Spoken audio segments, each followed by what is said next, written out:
അള്ളാഹുവിനെ കുറിച്ച് ചോദിച്ചില്ല നമുക്കൊരാൾക്ക് ഒരു 5 വരി പറഞ്ഞു കൊടുക്കാൻ കഴിയും.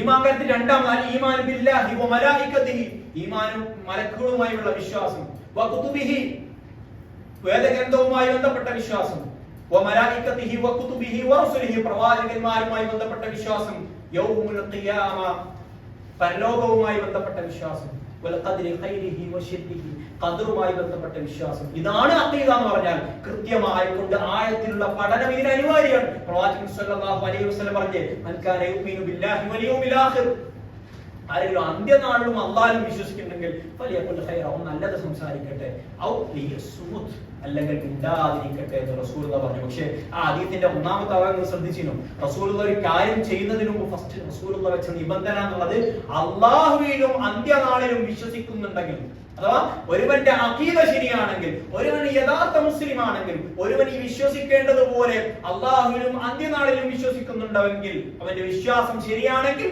അവൻ കർമ്മത്തിലും നന്നാകട്ടെ എന്ന് റസൂൽ സ്വല്ലല്ലാഹു അലൈഹി വസല്ലം പറഞ്ഞിട്ടുണ്ടെങ്കിൽ വിശ്വാസം അതിപ്രധാനം തന്നെ എന്ന് നമ്മൾ മനസ്സിലാക്കണം. അതീവ ഗൗരവമാണ് വിശ്വാസം.